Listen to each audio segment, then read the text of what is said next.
Paz e bem, seja bem-vindo. Em nome do Senhor, começa mais um podcast Fermento Digital. E eu quero agradecer, o nosso primeiro podcast foi maravilhoso. Eu quero agradecer a todos aqueles que nos acompanharam, que nos ouviram, que nos viram.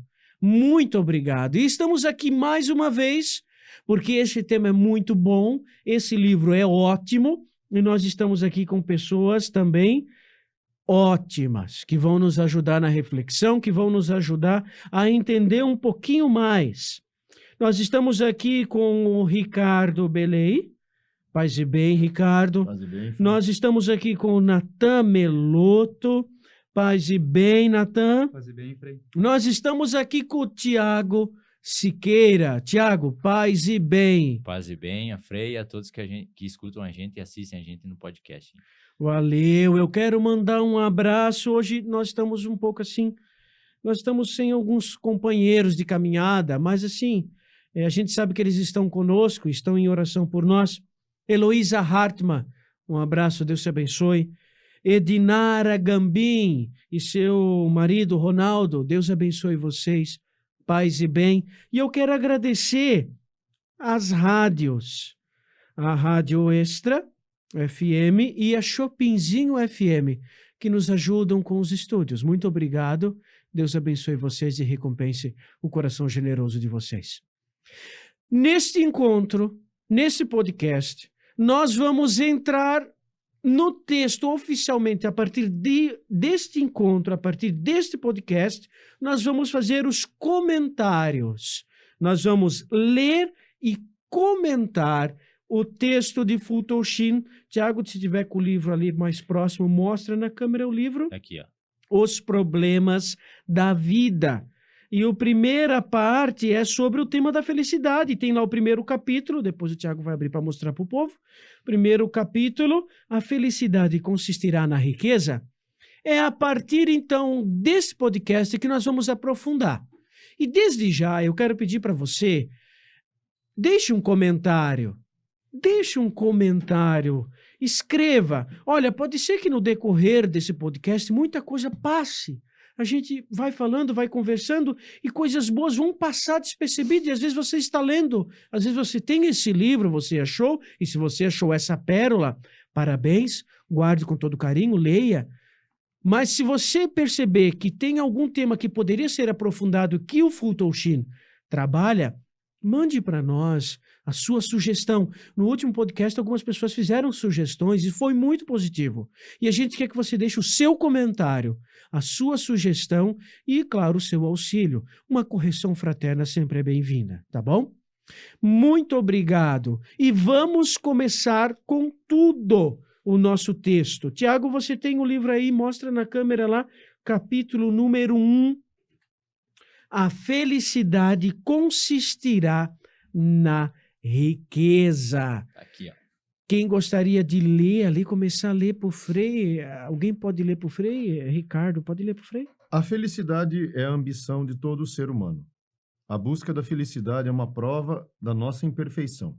É, como disse Pascal, a felicidade é o objetivo de todos os homens, sem exceção. Sejam quais forem os meios que empreguem, todos têm em vista a mesma aspiração. Já aqui, ele já traz um monte de informação, né? Ele já traz um monte de coisa. Primeiro que ele coloca que a felicidade, a tradução é a felicidade é a ambição de todo homem, né?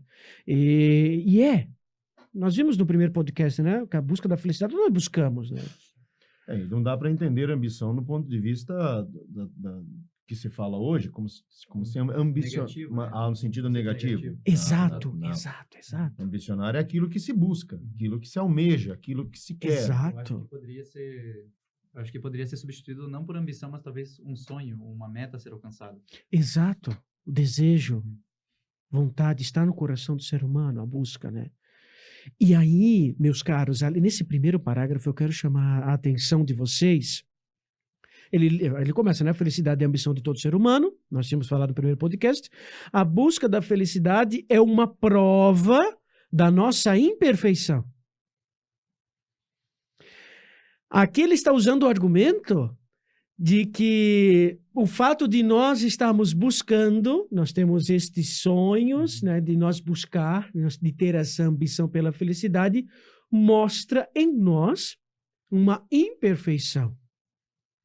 Isso é muito interessante porque isso vai fazer referência ao Evangelho de Nosso Senhor Jesus Cristo. Sede perfeito como o vosso Pai no céu é Perfeito. perfeito. Inclusive, essa passagem que o senhor citou aí, eu estava lendo antes de nós começarmos o nosso encontro aqui, São Mateus 19, de 16 a 24, que é quando aquele jovem se aproxima de Nosso Senhor. E a pergunta que ele faz é uma pergunta importantíssima. O que eu devo fazer? Primeiro ele chama Nosso Senhor de mestre, né? Mestre. O que devo fazer para possuir a vida A eterna? vida eterna. Observe que é uma pergunta assim de cunho totalmente existencial e não no sentido existencialista, mas existencial. O que eu devo fazer para possuir a vida eterna? Então, aqui nós já podemos ter uma explicação do que seria a felicidade. Porque normalmente, né, Frei, quando nós pensamos da felicidade, nós meio que transformamos a felicidade em algo, um objeto. Por isso a pergunta aqui do Fulton Sheen, a felicidade consiste na riqueza? Porque as riquezas são coisas. As riquezas são coisas. Sejam riquezas materiais, sejam honrarias, enfim, são coisas. E quando esse jovem, que o Frei citou aqui do Evangelho, se aproxima do Nosso Senhor, ele fala, eu quero possuir a vida eterna. Então nós já podemos fazer uma ponte muito grande aqui para entender, afinal de contas, por que o jovem pediu para Nosso Senhor a vida eterna e ele não pediu para Nosso Senhor a felicidade? Porque seria muito fácil. Senhor, o que eu devo fazer para ser feliz? Mas, observe, então, a felicidade é a vida eterna. A felicidade é a vida eterna, é possuir essa vida eterna, algo que não passa, algo que é eterno, algo que não muda. Algo que é perfeito. Perfeito, sede perfeito como o vosso Pai no céu é perfeito. A busca da perfeição que o homem perdeu. A ideia do cristianismo, do catolicismo, a ideia não, a doutrina, vamos ser corretos, né? É a terminologia. A doutrina da execução do plano da salvação é muito interessante. Deixa eu só recordar algumas coisinhas só para ficar claro para nós, né? Deus realizou seu plano de salvação no começo dos tempos, criando o homem e a mulher. Esplendidamente dotados, seus dons naturais de corpo e alma eram sem falha. Estavam no estado de perfeição. Não havia um pecado, não havia queda ainda. Pela graça santificante, o homem era filho de Deus e participante da natureza do Pai Celeste. Era filho adotivo de Deus de uma maneira toda singular, não só juridicamente, mas por sua própria constituição interior, porque trazia em sua alma a semelhança da natureza divina. Fazemos o homem à nossa imagem e semelhança. Essa elevação sobrenatural incluía outros dons que Deus ao primeiro homem, não mais estritamente sobrenaturais. Perdão, essa elevação sobrenatural incluía outros dons de Deus ao primeiro homem. Os dons pré-eternaturais. Não mais estritamente sobrenaturais, isto é, ultrapassando totalmente a esfera da natureza humana, porém fora dessa esfera e constituindo uma dádiva especial para o filho adotivo, ornado da graça santificante, que é o que nós chamamos de dons pré-eternaturais. E aí, olha só, os dons pré-eternaturais. Olha só, os dons pré-eternaturais são imortalidade corporal, o que a maioria das pessoas hoje pensa, né? Não, a imortalidade da alma. Sim, imortalidade da alma. Mas faz parte da nossa constituição humana, antropologicamente falando, na doutrina católica, antropologicamente falando, dentro da doutrina católica, o corpo humano, o homem, como um ser total, era para ter imortalidade corporal. Porque de fato, já que o senhor tocou nesse assunto da questão do ser humano, do homem em si, e até aqui me permito fazer uma parte, né? Quando nós falamos homem, E engloba tanto do sexo masculino quanto feminino, que é um Exato. conceito filosófico. Conceito filosófico. Então, quando nós falarmos aqui, eventualmente, homem é no conceito filosófico. Então, engloba automaticamente do sexo masculino e do sexo feminino. O homem seria basicamente o ser humano, né? O ser Exato, humano, exato. É um conceito. Então, quando você fala quando o senhor falou que o homem só pode ser considerado plenamente homem se ele estiver com o seu corpo e com a sua alma. Uhum. Porque se só a alma, ele não é humano de forma plena. Só o corpo, ele também não é humano de forma plena. Aquilo que Aristóteles chamava de união ilemórfica. Né? Ilé e morfé, né? Matéria e forma. Por isso que é como quase que uma exigência da nossa natureza que na ressurreição dos corpos tem que haver a ressurreição dos corpos, porque para que o homem seja plenamente homem, ele só o é quando estiver com o seu corpo e com a sua alma. Perfeito, professor. Perfeito. E mais, falamos da imortalidade corporal, imunidade da dor, do sofrimento, da miséria, instabilidade da vida e maravilhosa harmonia da natureza humana. Não é aquilo que todo ser humano busca? Uhum. O prolongamento da vida. Uma vida sem dor, Sem dor. sem sofrimento. A busca pelo prazer, no fundo, é a busca de querer algo que existe na natureza humana, que é a perfeição, né? Eu não recordo, né, que foi que eu li certa vez, que isso que o senhor acabou de dizer, Frei, é meio que transformado em poesia, nos livros, na literatura, sobretudo, de que o ser humano tem esse anseio pelo paraíso perdido. Exato. Saudade. Saudade do paraíso perdido. Então, por mais que o homem ele busque, como será a próxima frase aqui, bondade, prazer, contentamento, porque a felicidade é uma aspiração e um alvo do ser humano, é sempre qualquer coisa pela qual todos suspiramos eternamente. Então, essa saudade, esse sentimento que está sempre no interior do homem, que ele nunca é satisfeito, a famosa frase de Santo Agostinho, né? Inquieto está o nosso coração enquanto não repousar em vós. Observe que nada satisfaz o ser humano a não ser aquilo que é a plenitude da perfeição, que é Deus. Somente Deus pode dar sentido para a vida humana, planificar a vida humana e fazer com que o homem se sinta em paz. Perfeito, professor. Perfeito. E esse tema, ele coloca como primeiro, né? Veja, pode parecer que não foi pensado, ao meu ver, nesse capítulo 1,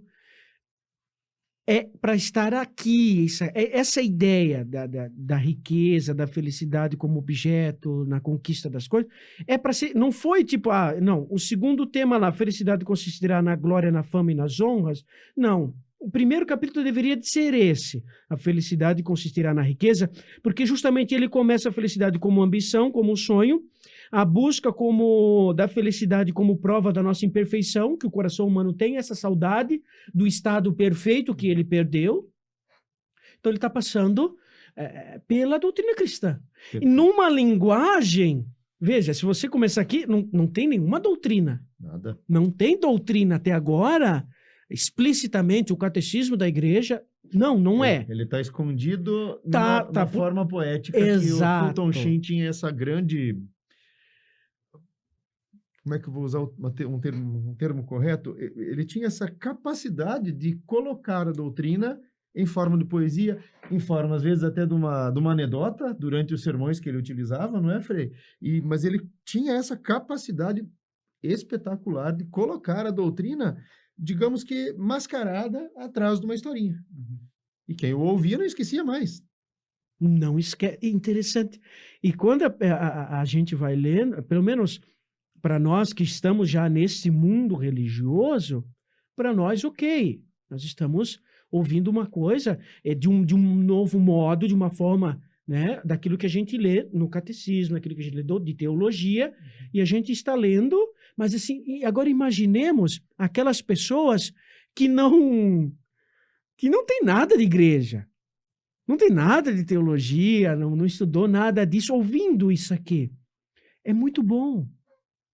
É muito bom, porque ó, ele vai citar depois ali Pascal. Vamos continuar no texto. A felicidade é o objetivo de todos os homens. Ele está citando Pascal, né? Sem exceção. Quando diz esse sem exceção, faz parte do gênero humano. Exato. Faz parte do ser pessoa humana. Sejam quais forem os meios que empreguem, todos têm em vista a mesma aspiração. E aí ele vai citar Alexandre Pope, eu acho que essa é a pronúncia, né, desse poeta britânico do século XVIII. Ó felicidade, aspiração e alvo do ser humano, bondade, prazer, contentamento, qualquer que seja o nome que te deem, é sempre qualquer coisa, porque todos suspiramos eternamente, que nos dá a força para suportar a vida e para enfrentar a morte. Veja, o que nós falamos aqui, a sua citação de Agostinho muito bem feita. É isso mesmo. Inquietação do coração. É uma inquietação do coração, porque uma vez que pelo pecado original o gênero humano, né, perdeu esse estado natural, esse estado de graça, essa saudade do infinito, essa saudade desse paraíso perdido, que foi perdido por culpa do ser humano, não foi um castigo. Uhum. O homem caiu por um erro dele, ele poderia não ter caído, mas caiu. E esse desejo do infinito que faz com que nós tenhamos sempre essa inquietação, essa inquietude, essa busca eterna. Aí, um busca a felicidade, aqui, como diz o texto, na riqueza, outro busca a felicidade na posse das honrarias, ou, como nós falamos no primeiro podcast, não é, Frei? Uns buscam essa felicidade na saúde, que Exato. foi esse que nós até falamos no nosso primeiro podcast, que seria, tendo saúde, tá bom. Se você tá bem de saúde, ótimo. Mesmo que você esteja fazendo a vida da sua família o inferno, se você tendo saúde, está bem, né? Exato. Então veja como é que é bem complicado, né? E observe que o que o Frei está colocando aqui é uma questão que me lembra, que vai falar aqui no próximo parágrafo, Frei, se me permite. Leia, por favor, leia. Eu já vou explicar isso que eu quero dizer. Embora procuremos essa felicidade através de outros seres humanos, a verdade é que a consideramos um bem exclusivamente nosso. Então, nós temos que observar que, na maioria das vezes, essa situação que o Frei colocou aqui, que importa se eu estou bem de saúde, se eu estou bem, mesmo fazendo da vida da minha família o inferno, é exatamente isso que o autor está falando, que a busca da felicidade, se ela não é regrada, se ela não é voltada para esse fim último do homem, que é o próprio Deus, ela acaba se tornando algo egoísta. Muitas vezes um fardo para quem está junto contigo no teu dia a dia. Porque, assim, eu acredito que, assim, a felicidade, ela não parte somente da gente. A gente depende de outras pessoas para a gente ser feliz. Porque, por exemplo, quando a gente está em volta da nossa família, a gente costuma ser mais feliz. E isso, acho que emprega a paz de espírito na gente mesmo, em nós mesmos. Então, só puxando aqui, eu até queria agradecer, Frei, por você ter me recomendado eu ler novamente O Pequeno Príncipe aquele dia.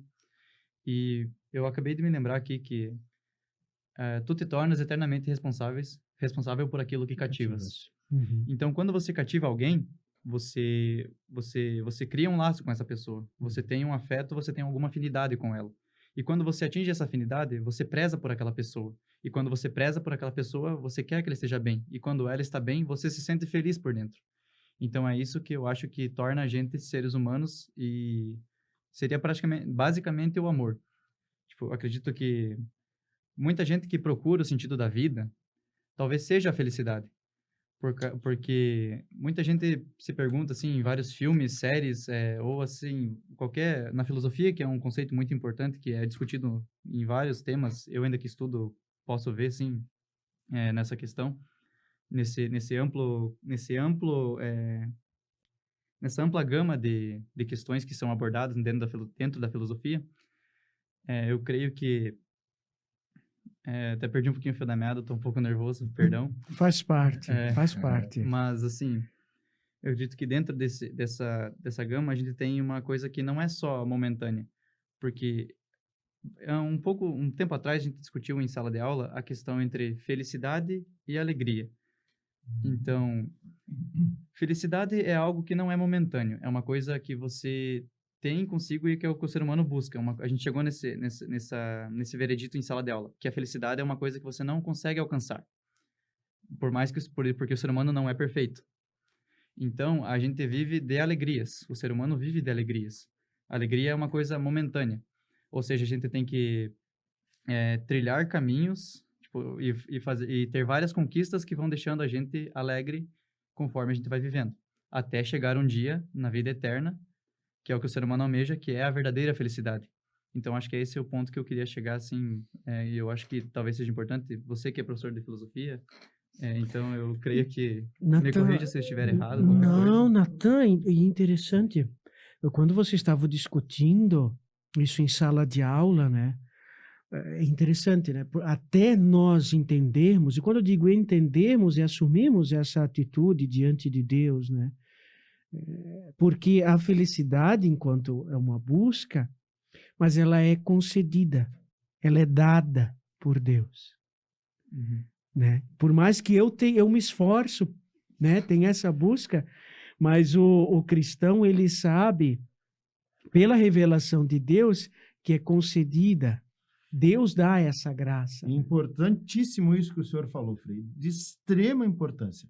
Porque qual que é a ideia? Quando nós pegamos e falamos dessa questão da felicidade, nós, sobretudo pelo momento em que nós vivemos, mundial e histórico também, nós também não temos como fugir da história no que nós estamos vivendo. Embora o ser humano não seja determinado, isso tem que ficar bem claro, nós não somos determinados pelo nosso momento histórico, mas ele influencia de maneira muito forte. Isso que o Frei falou, de que para nós cristãos, para nós católicos, tudo nos é dado, nós meio que deixamos de lado, porque nós acabamos introjectando em nós a ideia de que nós podemos pelas nossas próprias forças. Isso é protestante. É protestante. Desculpa, mas é uma ideia protestante. A salvação vinda pelas minhas próprias forças. Isso não é o pensamento do catolicismo, porque tudo é graça, tudo nos vem pela graça. Eu lembro da passagem, mas não lembro o número, nem qual foi o dos Santos Evangelhos que diz isso, mas Nosso Senhor fala de forma explícita: sem mim, nada podeis fazer. João. Sem mim, nada podeis fazer.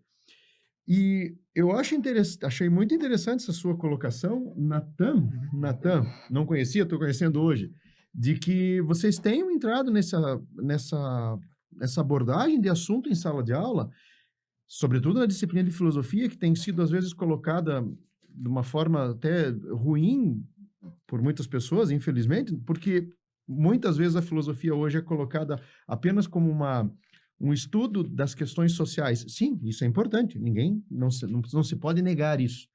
Mas a busca principal e primeira da finalidade da filosofia é buscar as causas últimas do ser humano. As causas últimas, ou a causa última. E quando o Frei citou antes ali, e nós estudamos e quando ele falou da questão ali do jovem, né? Desculpa, só para ser mais exato, São João capítulo 15, versículo 5. Eu sou a videira e vós os ramos. Que permanece em mim, eu nele, esse dá muito fruto, porque sem mim nada podeis fazer. Sem mim nada podeis fazer. Claro, deixa eu concluir um raciocínio, senão acaba misturando tudo. Quando o Frei comentou antes ali da passagem também da Sagrada Escritura, sede perfeitos como vosso Pai Celeste é perfeito. E eu acabei falando de São Mateus, capítulo 19, versículos 16 a 24, do jovem que se aproximou do Nosso Senhor e pediu o que eu devo fazer para possuir a vida eterna. O interessante é que Nosso Senhor faz uma espécie de um teste. E, por favor, Frei, se eu estiver cometendo um erro aqui, o senhor me corrija, hein? Ele faz meio que um teste com esse rapaz, como se fosse você. Na verdade, esse rapaz somos todos nós. Pode ser qualquer um de nós. Ele fala para o rapaz, cumpra os mandamentos. E ele fica em silêncio. O rapaz, ou essa pessoa, olha para Nosso Senhor e diz, eu tenho cumprido isso todos os dias da minha vida. Aí, se eu não me engano, no Santo Evangelho diz assim, que Nosso Senhor olhou para o rapaz e o amou. E disse, pois bem, se queres ser perfeito, vai, vende tudo que tens e segue-me. E segue-me. Porque nós não podemos... Normalmente nós pensamos que a felicidade ela é como se fosse um algo que você vai chegar nela. Mas, para nós, a felicidade ela é um alguém. Ela não é um algo, ela é um alguém. A felicidade para o ser humano tem um nome, é uma pessoa, é Nosso Senhor Jesus Cristo. A felicidade para o ser humano é uma pessoa, é um encontro que nós fazemos ou que nós buscamos fazer com esse paraíso perdido. O paraíso perdido é uma nova reconfiguração do homem como Cristo. Porque nós só seremos plenamente felizes quando repousarmos em Deus.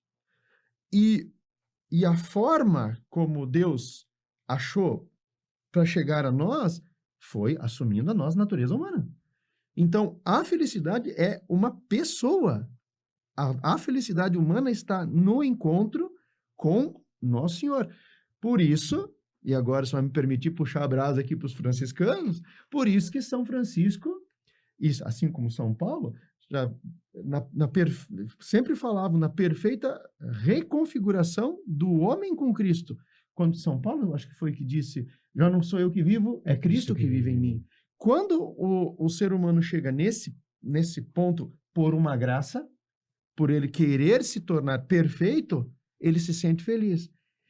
E aí, se o Frei quiser comentar, já que você citou a questão da alegria, pode pegar a passagem em que São Francisco estava com o irmão Leão, Isso. perguntando sobre o que era a perfeita alegria. A perfeita alegria, exato, exato. Que no fundo é o fruto de estar intimamente ligado com Deus, né? Mesmo na pior adversidade. Exato. A perfeita alegria não é um riso. Estar alegre não é estar dando risada. Não, estar alegre é estar no Senhor, mesmo no meio das maiores adversidades. Isso vem em conta mais ou menos o que você falou, porque isso depois vai vir na frente, no texto, essa ideia aqui, ó, de que, voltando lá no final, embora procuremos essa felicidade através de outros seres humanos, a verdade é que consideramos um bem exclusivamente nosso, e não é. Não. E esse dar-se, esse doação, isso que você falou, Natan, tá perfeito. No fundo, no final, ele vai dar um dos capítulos, a gente vai chegar lá. A conclusão é, o princípio da felicidade está no dar-se, doar-se, dar a partir de si.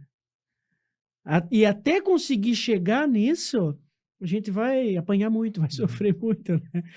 Seria o dar antes de receber, né? Exato. Também Porque nós estamos acostumados Uhum. em pedir. Eu quero, eu preciso do teu amor, eu preciso do teu carinho, eu preciso da tua atenção.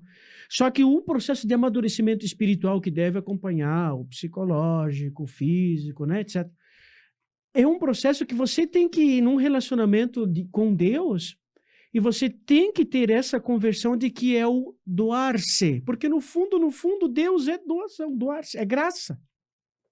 Que é da doutrina católica. Uhum. A salvação, eu não estou salvo. Foi-me dada a salvação. Foi concedida a salvação. Ela é de graça. Entendendo graça no sentido, pelo amor de Deus, teológico, tá? Não vamos entender no sentido pejorativo, que é uma coisa, sabe?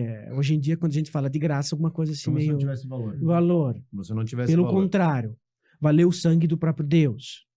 O sangue do Filho de Deus na cruz, mas é dado, né?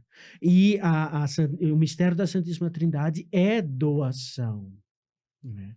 E até nós chegarmos nisso, nós ainda temos que aprofundar muito. Mas a gente já está entrando num tema difícil. Você que nos acompanha, eu espero que você não esteja com dor de cabeça com essa nossa fala. Eu, pessoalmente, estou gostando muito.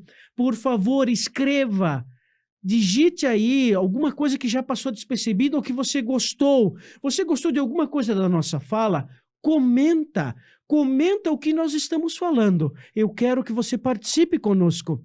Depois, nós vamos acompanhar ali os comentários, vamos pegar o que é bom, o que é para o nosso crescimento, e nós vamos trabalhar no próximo podcast também, né? E vamos adiante, porque tem muita coisa. Futoshim tem muita coisa, é muito bom. E seguindo, o fato de nos sentirmos felizes quando obtemos algo que desejamos, ou de nos sentirmos infelizes com a privação daquilo que ambicionamos, prova que a felicidade está ligada aos objetivos dos nossos desejos ou intentos, aquilo que se chama a finalidade de algo. Porque todo ente racional, ele busca um fim, ele busca uma finalidade. Claro, essa finalidade ela pode estar meio que obscurecida pelo fato, aquilo que o Frei falou antes. Como nós caímos pelo pecado original, a doutrina católica ela vai dizer o que para nós? Que quando o ser humano estava no paraíso, que ele tinha a posse desses dons préternaturais que foram dados para ele, o ser humano não precisava se preocupar com isso, porque tudo estava acontecendo conforme o plano da criação, conforme a obra que Nosso Senhor tinha arquitetado para o ser humano. Ora, quando o ser humano cai, o que acontece? Aquilo que nos faz diretamente imagem e semelhança de Deus é a nossa inteligência e a nossa vontade. O que nos faz imagem e semelhança de Deus? A inteligência e vontade. Porque Deus é inteligência e vontade. Em Deus, a inteligência de Deus é uma pessoa, é a segunda pessoa da Santíssima Trindade. A vontade de Deus, o amor de Deus, é a terceira pessoa da Santíssima Trindade. Então, quando na Sagrada Escritura diz que nós somos imagem e semelhança de Deus, quer dizer que, como nós também temos a inteligência e a vontade, nós somos essa perfeita imagem desse Deus que nos criou. E Santo Agostinho vai mais além, ele vai dizer que a memória, a nossa memória, a inteligência e a vontade são o reflexo mais perfeito da Santíssima Trindade que habita em nós. Que habita em nós. Então, quando o ser humano cai, quando ele decai desse estado do paraíso original, o que acontece? A nossa inteligência, ela fica obscurecida pelo pecado da soberba, da arrogância.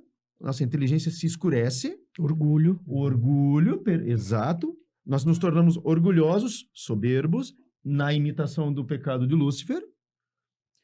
E a nossa vontade, ela fica inclinada para o mal.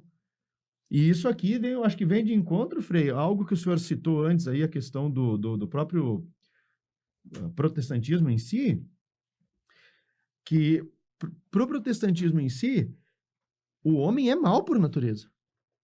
Para Kant, por exemplo, o homem é mau por natureza. Não tem jeito, não tem o que ele faça, ele é mau por natureza. E muita gente fala isso hoje, tem muitas teorias filosóficas, até teológicas, dizendo isso, que o ser humano é mau por natureza. Não, se nós fomos criados por Deus, nós somos bons. Por natureza. O grande problema é que, pelo pecado, nós nos inclinamos para o mal. E aí a inteligência fica obscurecida, por isso que essa busca da felicidade acaba se perdendo entre riquezas, honrarias e sensualidade e N outras situações. Perfeito, perfeito. E continuou o Futoshim. Por essa razão, no fundo da atividade de cada ser humano, há sempre prazer e alegria ou tristeza e dor. exatamente como ao cabo de toda a vida humana está um céu ou um inferno. Veja, isso que você está falando, que nós pegamos, como isso já vem desde o primeiro podcast, que nós estamos trazendo alguns elementos que estão nos ajudando na nossa reflexão, né? Então, o Fulton Sheen está dizendo agora que, no fundo, de todo o nosso modo de ser, nossa atividade, tudo aquilo que nós começamos a fazer, ele tem, né, há sempre esse prazer, alegria, ou tristeza, ou dor. Exatamente como o cabo de toda a vida humana, ou está o céu ou o inferno. E aí eu pergunto para você, quando estamos num processo, uma dificuldade, numa dor, num sofrimento, necessariamente significa que ao fim de tudo isso há um inferno? Deixa eu melhorar a pergunta. Mesmo quando estou no sofrimento, e aí vem aquela ideia de São Francisco da perfeita alegria. Isso. Sofrendo, no frio. Quem quiser depois procura na internet Perfeita Alegria de São Francisco. Magnífica, uma passagem magnífica. A todas as nossas ações, a nossa busca, a nossa vida, tudo aquilo que nós fazemos, há sempre um interesse de evitar a dor e o sofrimento. Mesmo em outras religiões, inclusive, Exato, tem isso. exato. Né? Então, veja, próprio da natureza humana. Próprio da natureza humana. Né? É interessante, esses dias eu estava acompanhando, alguém estava falando do chamado reflexos que a pessoa tem naturalmente contra algumas coisas que, no fundo, faz parte da estrutura do nosso psicológico, do nosso ser, que é a defesa da nossa vida, né? Então, eu estava vendo uma psicóloga, eu não vou falar o nome dela, porque eu também não lembro, que ela falava, por exemplo, de algumas coisas, de tentado contra a própria vida, que para o cérebro é uma coisa totalmente contrária, até o próprio cérebro. Sim. Porque existe em nós uma luta constante de sobrevivência, de vida, busca de vida, porque é essa saudade que nós temos falado lá no início. Frei, eu acho que agora eu entendi a sua pergunta. Agora que eu entendi. Essa busca que o senhor falou da preservação da vida é porque nós fomos feitos para viver eternamente. Nós não fomos criados para viver 10, 20, 30, 100 anos. Não. A nossa vida, nós fomos criados por Deus para nós vivermos eternamente, gozando da alegria eterna que é estar diante de Deus. E aí volta no que o Frei comentou antes, porque a vida eterna, essa que nos é dada de graça, nós temos que entender o seguinte, que a finalidade do ser humano é chegar a Deus, contemplá-lo, fruir dele. E como prêmio, a vida eterna. Então, não é que nós fazemos as coisas nessa vida para... Sim, nós buscamos a salvação.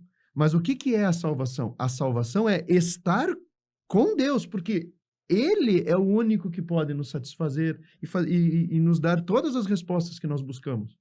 E como prêmio, a vida eterna, porque nós fomos feitos para a vida. Exato. Deus não nos criou para que nós morrêssemos, porque a morte, ela é a consequência do pecado. O salário do pecado é a morte. O salário do pecado é a morte. O salário do pecado é a morte. Então, só que nós também temos que entender algo que... eu demorei muito, e foi uma explicação uma vez de um sacerdote que, durante a Semana Santa, que sempre me perguntava assim, poxa vida, mas então, porque cargas d'água o ser humano pecou? Eu lembro uma vez de uma das palestras da Semana de Teologia aqui da nossa diocese, em que nós tivemos a alegria de ter aqui presente o professor Carlos Nogueira. E eu nunca esqueço que lá no meio ele estava comentando o compêndio de teologia de Santo Tomás, e ele pega e fala assim, olha, eu gostaria um dia de encontrar com o nosso pai Adão e dizer para ele assim, olha o que o senhor fez para nós, hein? Puxa vida, que ganhar o pão com o suor do rosto, e olha que é suor às vezes para ganhar esse pão. Mas aí depois um sacerdote comentando essa fala dele, ele disse, mas nós temos que lembrar que por tão grande culpa nos veio o Salvador. Ó, feliz culpa. Ó, feliz culpa. Acho que é na noite de Sábado Santo que se canta isso, não é? Então... É no... na- Não, na homilia do... Também tem no ofício das leituras, né? Mas tem um hino, sim. Tem um hino, tem um canto. Ó, feliz culpa, né? Que nos fez merecer, ganhar, receber esse Salvador. E eu pensei muito durante esse tempo que nós ficamos aqui, entre um podcast e o outro, porque sempre ficava aquela impressão de que essa busca pela felicidade é uma busca por um algo. Tá? Então, e pode ver, na nossa vida diária, você pensa, e se eu tiver esse automóvel... Os nossos projetos pessoais. Exato. Nosso projeto, todos nós temos projetos de vida. Certeza. Todos nós temos, né? Uma faculdade ou um emprego, você fala o emprego dos sonhos. Tá, você adquire esse emprego dos sonhos. E aí? Você vai ser necessariamente feliz? Bom, se fosse assim, nós não teríamos tantos casos de depressão no mundo.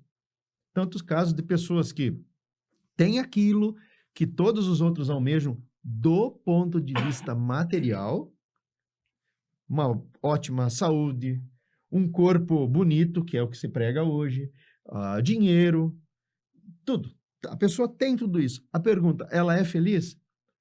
Eu acho que nós temos que nos reformular a pergunta. Será que tendo tudo isso, essa pessoa pode dizer, eu sou realmente feliz? Porque eu acho que aqui a pessoa mais indicada para nos responder isso é o Frei, porque ele deve ouvir, não que ele vá contar as confissões, Não, óbvio, né? Pelo amor de Deus. mas ele deve... Vamos arrumar um problema teológico agora aqui, hein, Frei? E canônico. E canônico em cima do Frei.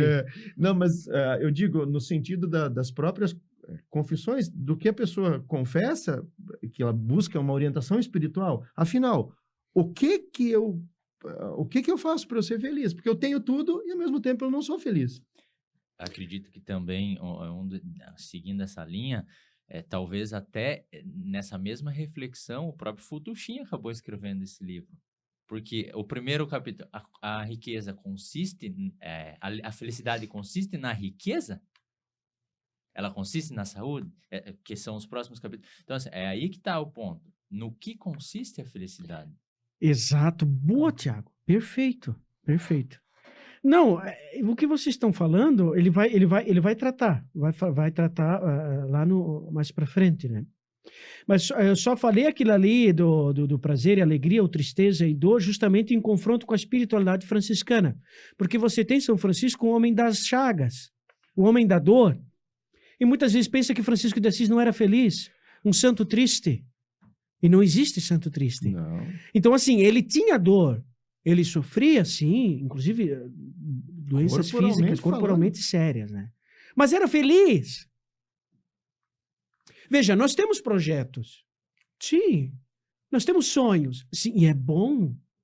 É bom. Assim como aquele jovem veio perguntar para nosso Senhor Jesus Cristo. Ele tem projetos. Esse jovem tem projetos.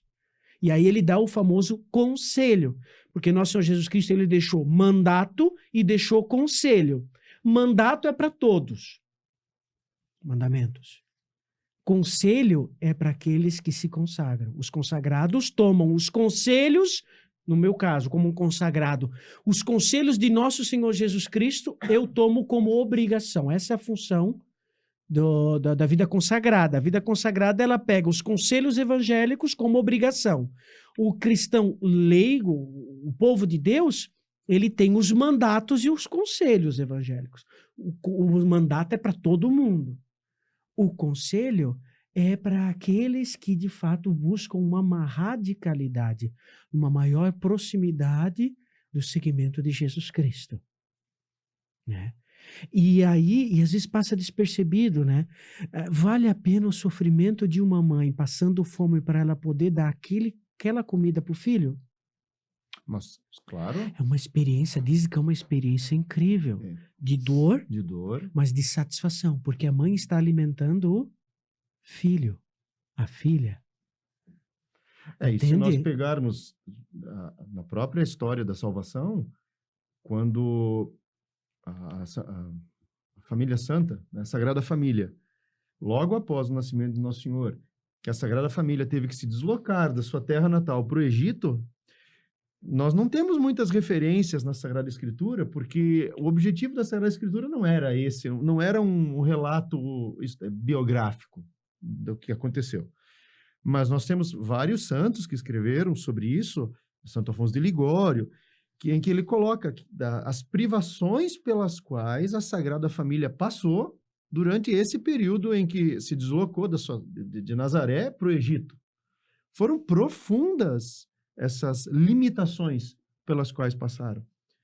E Nosso Senhor, quando se encarna, assumindo a natureza humana igual a nós em tudo, menos no pecado, ele quis realmente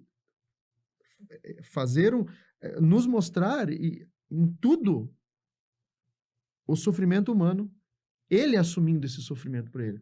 Na fome, no sofrimento físico, no abandono, onde todos os amigos deixaram ele, ficou sozinho, nas privações corporais de fome, frio, sede. Então, mas o que o Frei falou antes, a questão do santo, um santo triste, é um triste santo, eu acho que tem até um ditado assim. Não sei de quem que é, mas isso rola por aí. Se eu não me engano, é meio que um chavão, digamos assim. Chavão. Mas ele serve muito bem para dizer isso, porque o católico, ele não pode ser triste. Porque mesmo no meio da pior adversidade, essa adversidade ela é pior aos nossos olhos. Mas talvez seja o único remédio que para aquela pessoa ela precise para ascender espiritualmente. Então, para nós, às vezes é uma privação, é algo ruim a pessoa estar passando por aquilo, mas às vezes ela precisa passar por aquilo. Não estou dizendo que Nosso Senhor quer que a gente sofra. Não é a ideia de que vou colocar porque ele sofra para aprender na base do sofrimento. Não é isso. Mas, se eu não me engano, tem um ditado muito antigo grego, eu não sei falar grego, mas se eu não me engano é patos matos. Quer dizer, o sofrimento ele educa. O sofrimento ele edifica. O sofrimento nos ensina. E todos nós sofremos. Então, e não é nas riquezas materiais que esse sofrimento ele é deixado de lado. Muitas vezes, a própria riqueza material, ela é um sofrimento maior do que qualquer outra coisa. É um esforço muito grande para manter, né? Claro. Ou para aumentar, é o que vai continuar no texto. Sim. Olha só, vamos continuar no texto. Tiago, continua lendo para o Frei ali, ó. A felicidade residirá... A felicidade residirá na abundância e nas riquezas? Há realmente várias vantagens em ser rico. Heródoto afirmava que a fortuna permitia ao homem satisfazer as suas paixões. George Bernard Shaw escreveu que o dinheiro dá poderio. O dinheiro fala, o dinheiro imprime, o dinheiro faz-se ouvir através da rádio. O dinheiro governa. E, no entanto, as riquezas não podem construir felicidade, porquanto representam apenas uma forma de a alcançar, e não são parte essencial do nosso ser. Perfeito. Não são parte essencial do nosso ser. Não faz parte, como se estivesse na minha estrutura pessoal humana, né? Perfeito. Continua, agora ele vai falar de Deus Nosso Senhor. Deus Nosso Senhor exprimiu isto mesmo quando disse: a vida do homem não reside na abundância das suas riquezas. Se o colocarmos uma moeda junto aos olhos, deixaremos de ver o sol. A falta de bens materiais não é fatalmente a causa da infelicidade. Há mais divórcios e mais miséria íntima entre os ricos do que entre os pobres. O freio de ouro não torna melhor o cavalo. Amei essa expressão, não conhecia essa expressão.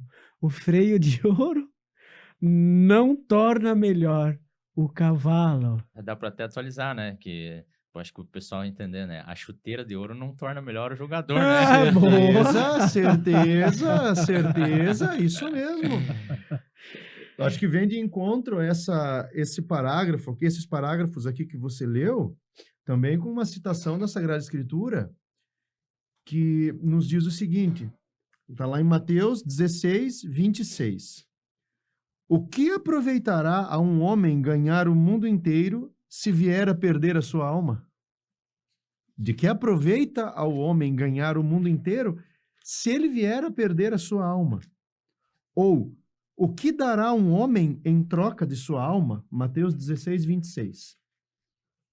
Isso. O que dará um homem em troca da sua alma? Quanto vale a alma humana? Quanto que ela vale? E aqui entra um conceito que eu acho que ele é muito importante para os franciscanos, que é o conceito de esseidade. Foi desenvolvido por Duns Scotus, que não está absolutamente em contrário com Santo Tomás nem nada, mas é uma forma diferenciada que a família, que os pensadores franciscanos enxergaram a realidade com a qual eles vivem. Porque para os franciscanos, o convento é o mundo, não é, Frei? O convento ele não se restringe às paredes da casa onde A estrutura física. a estrutura física. O convento dos frades é um mundo. Então, nesse encontro, nesse cuidado com os que mais sofrem, e é importante entender aqui que os que mais sofrem não são só aqueles que são privados dos bens materiais. Por isso que eu acredito que foi o que o Fulton Sheen falou aqui, da questão, há muito mais divórcios e mais miséria entre os ricos do que entre os pobres. Porque o Nosso Senhor veio para a salvação de todos. Nosso Senhor não faz acepção de pessoas. Mas esse conceito que eu comentei antes ali de esseidade, ele é muito importante para nós entendermos. Porque, normalmente, quando nós pensamos e nos expressamos, Deus ama a todas as pessoas. Sim, isso é certo, é corretíssimo de pensar. Só que esse conceito de esseidade, ele dá um toque mais... Por isso que o nome de Duns Scotus era Doutor Sutil, dá um toque mais sutil, sutileza, quer dizer, ele aprofunda mais. Porque Deus ama você, Natan. Deus ama você, Tiago. Deus ama o Senhor, Frei. Deus me ama.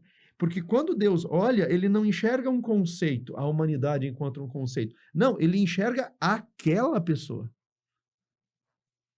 Na cruz, Nosso Senhor olhou, olha, porque a cruz, o mistério da cruz, ele vai ser para sempre, né? Se eu não me engano, é uma passagem de Fulton Sheen, ou é é uma citação que ele faz numa das homilias que ele faz, não me lembro o nome do autor, ele cita um autor britânico, em que ele diz assim, Nosso Senhor estará na cruz até o fim dos tempos. Nosso Senhor está na cruz até o fim dos tempos. Aí entra o que é o santo sacrifício da missa, não é, Frei? Santo sacrifício da missa. Então, Nosso Senhor está na cruz até o fim dos tempos, até o último momento. Nosso Senhor está lá na cruz. E quando Nosso Senhor, do alto da cruz, ele olha, nós dizemos assim, ele olha para a humanidade. Sim, mas essa humanidade não é uma coisa fora de foco. Essa humanidade tem um nome. É o teu nome, é o seu nome, é o meu nome, é o nome do Frei, porque Nosso Senhor lá na cruz olhou para nós de forma individual. O meu nome, o teu nome está escrito no livro da vida. Ou melhor dizendo, vamos trazer para a espiritualidade católica devocional, está no nome do coração de Jesus Cristo. Ele é o livro da vida. Né? Embora o livro do Apocalipse diz que ele vai abrir esse livro, né? E lá estão os nomes, né? No fundo é o próprio coração dele. O meu nome está escrito lá, o seu nome, né? Então, é muito profundo isso que a gente está falando. E acredito que você esteja gostando disso. Se você não está gostando e você tem alguma crítica, escreva, mande para nós. Essa crítica nos ajude a nos tornar melhor, tornar melhor esse podcast. Veja, são temas que passam toda a nossa vida. São questões de todos nós. Você é católico, protestante, sei lá, de qual tradição religiosa ou de experiência religiosa você é. acompanhe conosco, porque esses temas são temas universais. Exato. São temas universais. Exato. E nós estamos debatendo aqui, e nós estamos aqui lendo esses textos de Fulton Sheen e debatendo, porque são importantes, porque isso nos ajuda. E com certeza vai te ajudar. E eu quero que você nos ajude. Escreva aí alguma coisa que te chamou a atenção dessa nossa fala. Eu preciso que você escreva, eu preciso que você diga para nós o que você está achando disso. O que da nossa fala, o que de Fulton Sheen você absorveu e que é importante para você. Isso é muito importante. Desde já a gente agradece e vamos continuando, porque tem muita coisa, muita coisa. Nós estamos no primeiro capítulo de um livro inteiro de mais de 200 páginas. Mais de 200 Vai páginas. assustar quem está nos assistindo aí, Frei. Vai assustar desde já. Eu agradeço a todos aqueles que nos acompanham. Sim. E vem coisa boa por aí, viu? Vem coisa boa. Aqueles que nos acompanham no podcast, nós queremos fazer uma coisa boa nos próximos podcasts. Fica ligado que agora nós vamos intensificar os nossos podcasts e vai vir coisa boa, professor. O senhor tocou num ponto agora, Frei, que me fez lembrar de uma situação que eu vivi quando eu era professor no seminário aqui da Diocese, no Instituto Sapiência ali de Beltrão. E também é um assunto que, às vezes, eu comento bastante com um grande amigo meu, o professor Marcos Pisolato, que nós já conversamos há vários anos sobre esse assunto, que é a questão, às vezes, do seguinte. A impressão que se tem, e isso vem de uma tradição nossa cartesiana, de que os assuntos eles têm que ser separados. Então, por exemplo, o livro, e vem de encontro ao que o Frei falou antes, esse livro ele fala do quê? Ele fala da questão do tema da felicidade, da busca da questão da vida, mas ele é um livro de quê? Poderia se perguntar. É um livro de história? É um livro de filosofia? É um livro de teologia? Por que eu entrei nesse assunto? Porque quando eu dava aula lá em Beltrão, e como eu disse também nessas conversas que eu tenho com esse meu grande amigo Marcos, a pergunta, às vezes, que aparecia era assim, tá, mas não estão misturando os assuntos? Essa ideia de misturar os assuntos é uma ideia que nos vem, sobretudo, da tradição cartesiana. Se você vai falar de um assunto, você só tem que focar, por exemplo, do ponto de vista da filosofia. Se o assunto é teológico, então eu só vou focar do ponto de vista da teologia, ou da sociologia, da história, enfim. Mas na Idade Média, não era assim. Para os pensadores medievais, para os mestres franciscanos, não era isso. Por quê? Porque não se pode separar filosofia da Sagrada Teologia. A Sagrada Teologia, ela é feita com a vida humana, com a filosofia e com a revelação. Você faz filosofia com a Sagrada Escritura aberta? Porque não é possível que, se eu não me engano, é Santo Tomás quem dizia isso, que se, por um acaso, a tua compreensão de um conceito teológico estiver em contradição, digamos assim, ou estiver dando algum problema com aquilo que está na Sagrada Escritura, Santo Tomás dizia, mude a tua compreensão, porque o dado revelado ele não pode trazer um erro. Então, é a tua compreensão que tem que mudar. Então, o que o Frei comentou logo no início, de que o pensamento aqui de Fulton Sheen, a teologia de Fulton Sheen, a teologia católica está escondida embaixo dessas linhas aqui, justamente para isso, porque nós não podemos fazer essa separação. Agora eu só falo de teologia, agora eu só falo de filosofia. Às vezes eu tinha esses meio que embates com os seminaristas ali. Não, mas nós tínhamos que analisar, professor, do ponto de vista da filosofia. Sim, mas pautado na Sagrada Teologia. Sabe onde aparece muito isso e é despercebido? Tolkien, Lewis. Ótimo. E até o grande do Pequeno Príncipe, que agora me foge a memória, Exupéry, né? Está por trás desses textos, nos diálogos, nas conversas, no modo de descrever certas situações, uma visão, uma cosmovisão cristã. Não que ele, provavelmente, em tudo no texto, ele tinha esta intenção. Não, mas é que por ele ter essa cosmovisão, por ele ser cristão, ele carrega em si essas nuances que passam despercebidas, né? Por exemplo, os hobbits. Se você pega a figura do Hobbit, Senhor dos Anéis, lembra do Hobbit, né? Sim, sim, sim. Uma vida boa. Comida, Em abundância. a vizinhança, às vezes não se entendiam muito bem, né? Os pés soberbos não gostavam dos bolseiros, né? Existe tem umas famílias ali que não se encaixam. Eu não lembro se são os pés soberbos ou os bolseiros, eu não lembro bem. Mas, assim, a ideia ali é que eles estão estagnados. Isso. Porque aqui, neste momento, já está... Estou satisfeito, né? Quer dizer, é isso e deu, né? Então, assim, o que está além do condado não me interessa. Isso.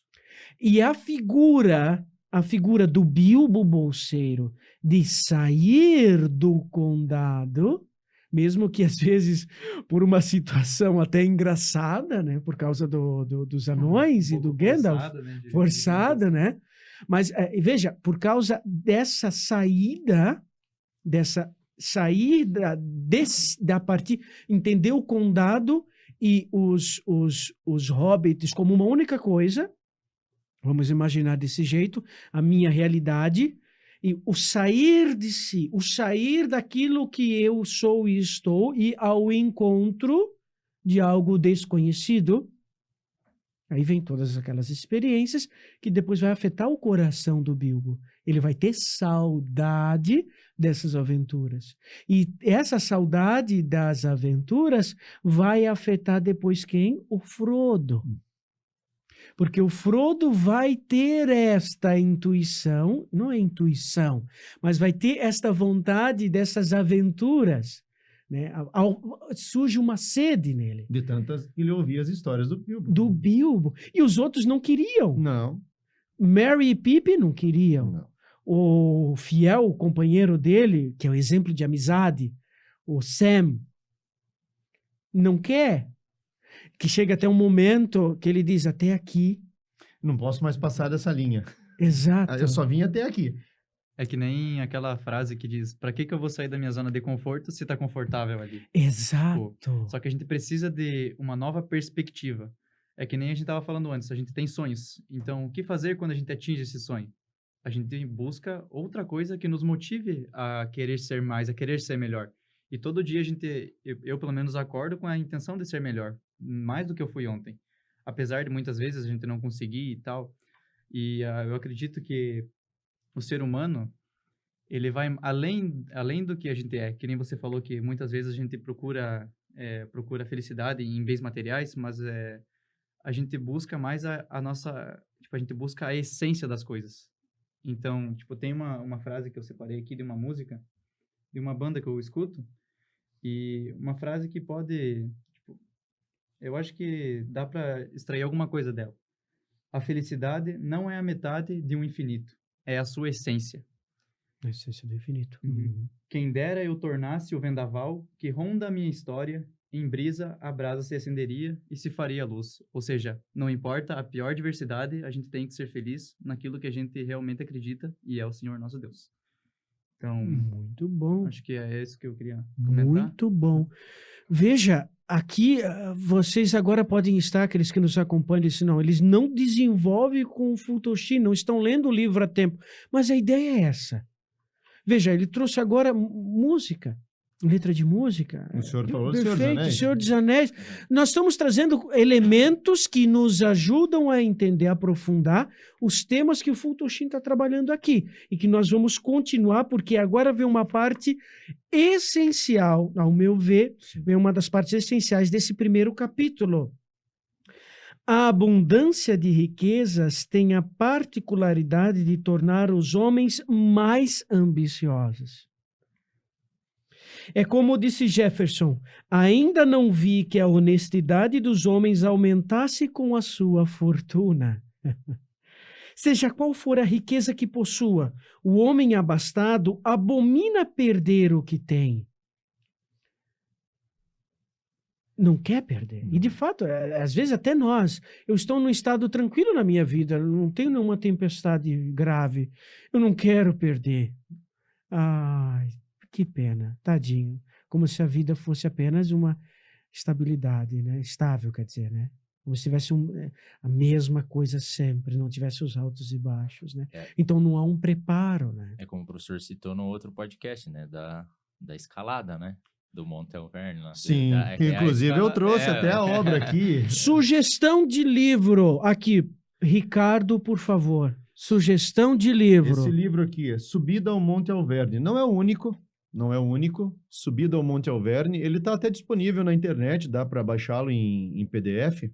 Pode falar isso aqui?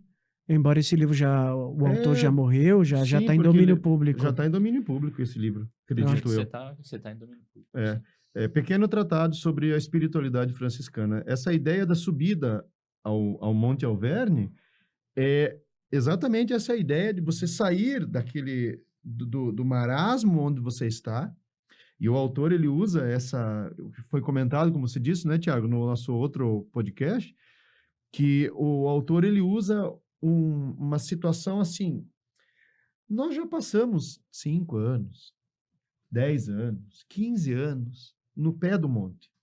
Não, isso não vai satisfazer. É necessário que você se alce. No outro podcast eu citei o lema da ordenação do Frei Josenberg, pois eu vou citá-lo novamente. Aqui vou pedir até, se ele tivesse aqui, eu pediria autorização. Porque é necessário que nós elevemos os nossos corações. Sursum corda, corações ao alto. O nosso coração não foi feito para ficar aqui embaixo. O nosso coração foi feito para se lançar até Deus.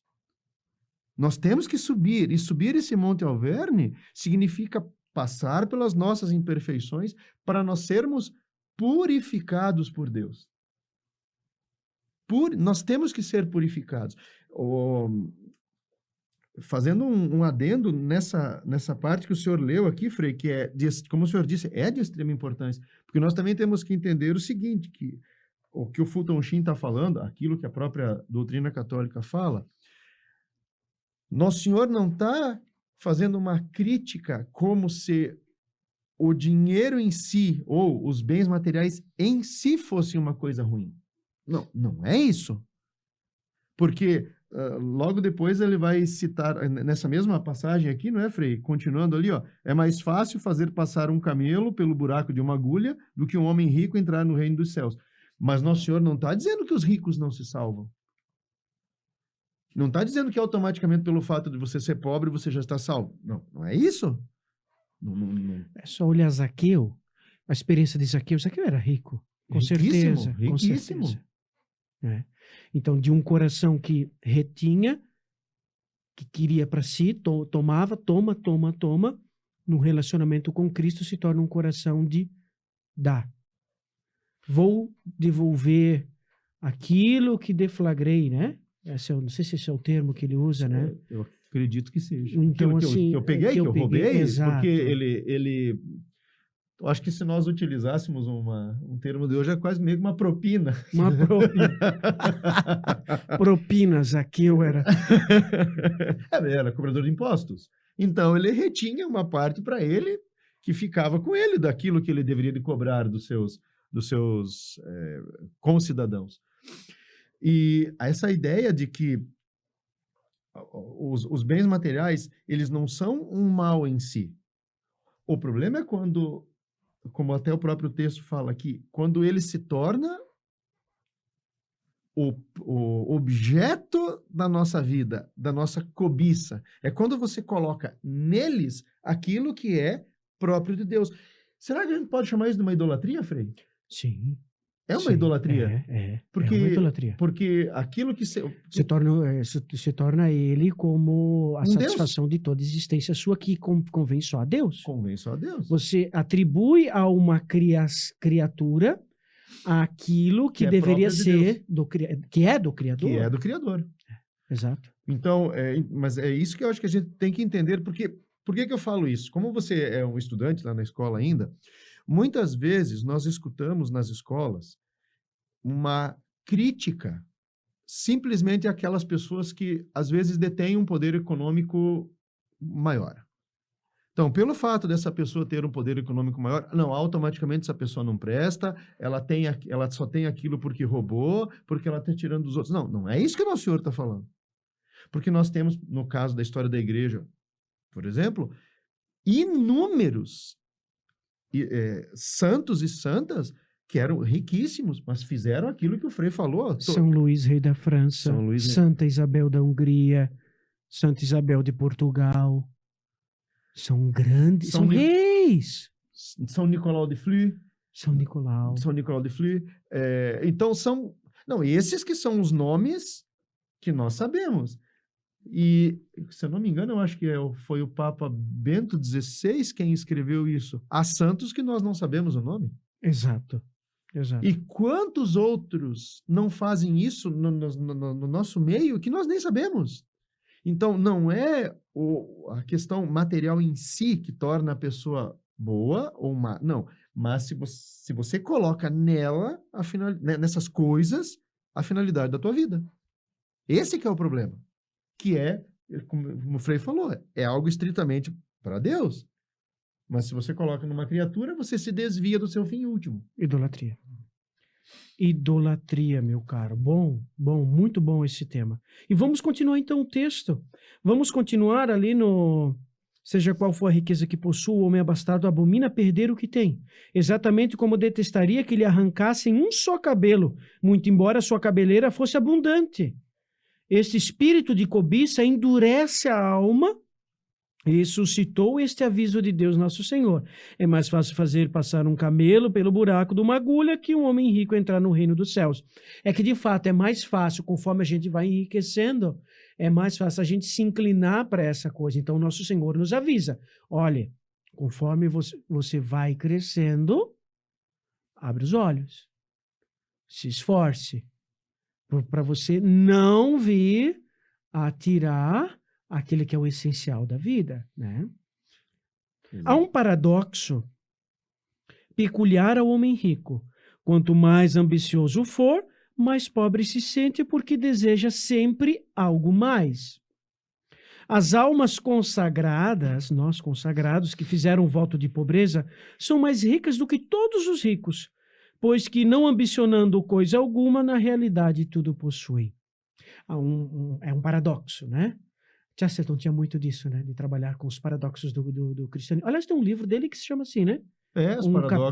Os paradoxos do cristianismo. É um capítulo, acho que de ortodoxia dele, eu acho. Eu não lembro. Mas esse título eu lembro, Frei. Paradoxos do cristianismo, Paradoxos do cristianismo.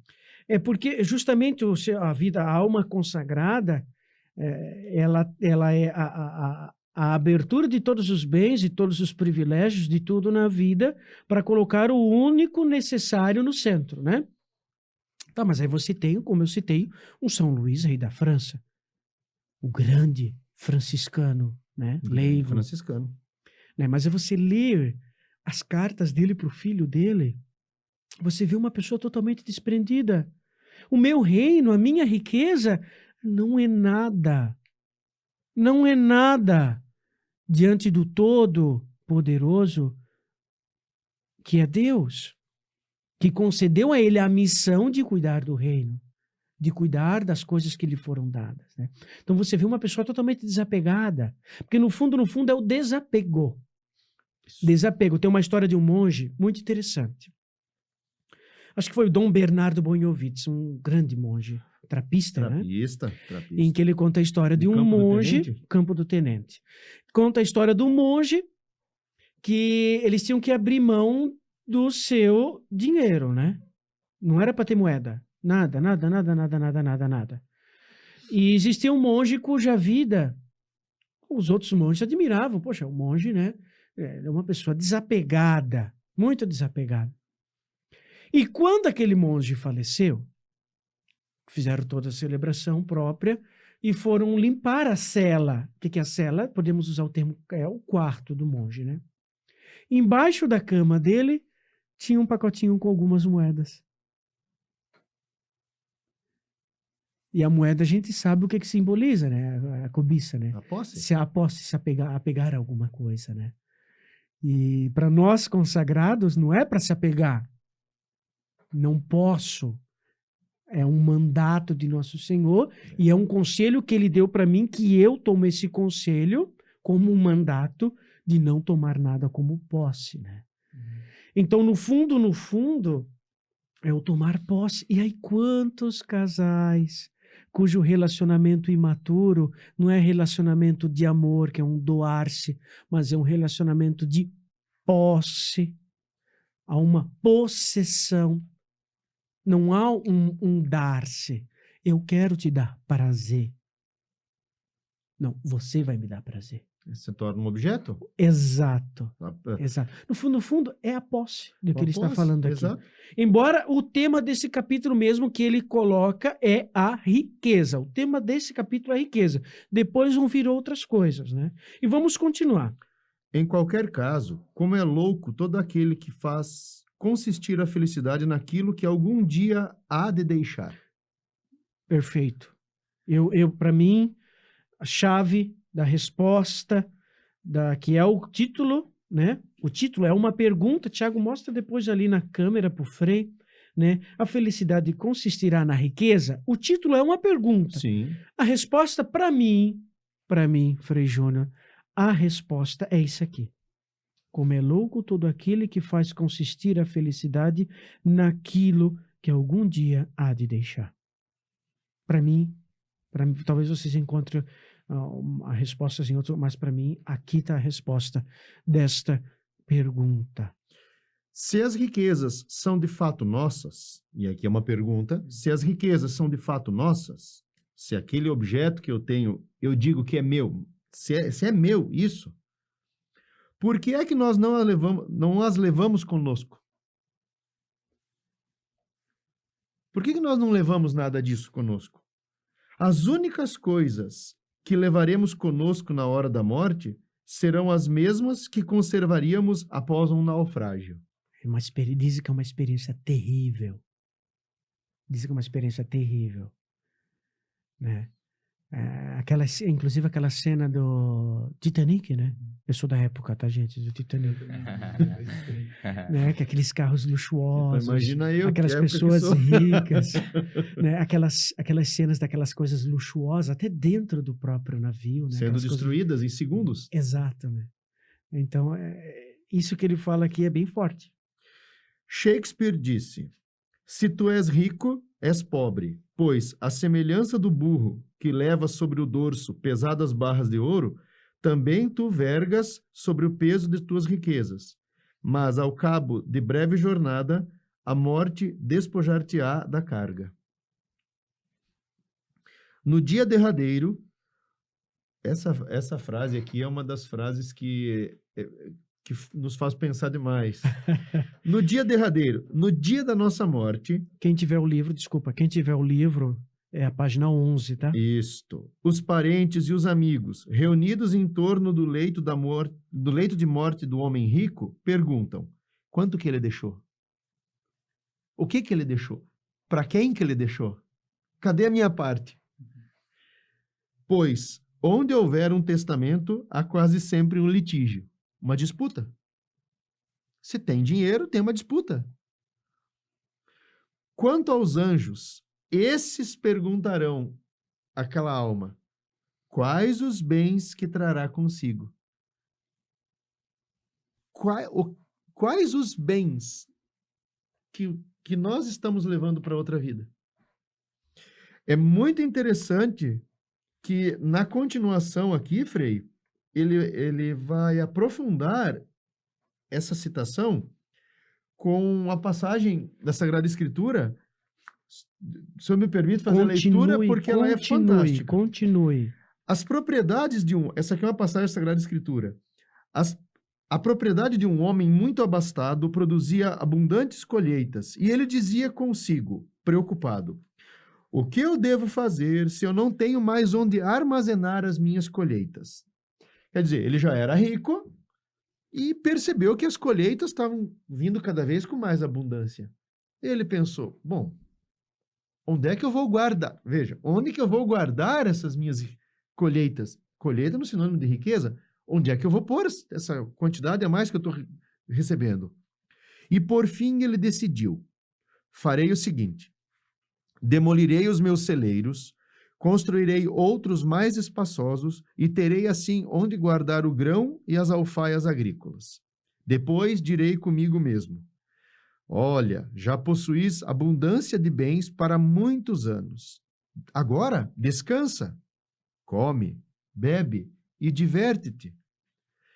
Deus, porém, disse-lhe: louco, essa mesma noite chamarei ao meu tribunal a tua alma, e as riquezas que juntaste, para quem serão?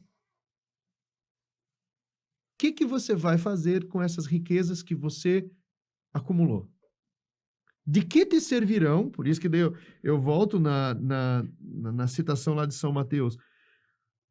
O que aproveitará a um homem ganhar o mundo inteiro se vier a perder a sua alma? E que ele, no final desse capítulo, ele vai transpor. Assim acontece com todo aquele que amontoa tesouro para si e é pobre das riquezas de Deus. Pois onde estiver o teu tesouro, aí estará o teu coração. Fechou com chave de ouro. Onde estiver o teu tesouro, aí estará o teu coração. Eu acho muito, muito bonito isso, Frei, que quando Nosso Senhor fala para nós, falava para os apóstolos, fala para toda a igreja, ele sempre usa o símbolo, ele sempre usa essa questão do coração. Se eu não me engano, a oração que todo judeu tem que fazer é o Shema. Shema Israel. Ouve Israel. O Senhor nosso Deus é o único Senhor. Amarás também o Senhor com todo o teu coração, com toda a tua Shema alma. Israel, isso. Com toda a tua alma, com todo o teu Ouve entendimento. Israel, o Senhor é o nosso Deus, o único Senhor. E Nosso Senhor, ele pega Shema, que pronuncia? Shema Israel. E ele fala da questão, sobretudo, do coração. Onde você colocou o teu tesouro, aí estará o teu coração. Porque o nosso coração, que significa a nossa vontade, onde que está a nossa vontade? Onde que você deposita a finalidade última da tua existência? Onde estiver o teu tesouro, aquilo que você chama de tesouro, ali estará o teu coração. O teu coração quer dizer você inteiro. Você inteiro. Exato. Muito bom, acredito que você gostou muito. E assim nós chegamos ao final do primeiro capítulo. Terminamos. Agora nós vamos terminar o nosso podcast. Mas eu quero que você entre em contato conosco digitando. Mande mensagem. O que você achou? Está melhor assim? Ficou melhor? O modo como nós estamos fazendo? O que te chamou a atenção? Eu quero que você escreva para nós. Faça comentários. Os comentários são importantíssimos. E nós agradecemos todos aqueles que nos acompanham. O próximo capítulo do Futushim é também uma pergunta. Então, o nosso próximo podcast é: a felicidade consistirá na glória, na fama e nas honras? Perguntinha boa e que nós vamos discutir no nosso próximo podcast. Que Deus abençoe todos vocês que nos acompanharam. Como missão eu dou para vocês, rezem pelos nossos bispos, pela santificação dos sacerdotes, por favor, para que eles sejam fiéis a nosso Senhor Jesus Cristo. Quero agradecer a presença de vocês aqui nesta tarde, muito bom mesmo. E todos aqueles que nos acompanham, Deus abençoe vocês hoje e sempre, em nome do Pai, do Filho e do Espírito Santo. Amém. Paz e bem. Paz e bem.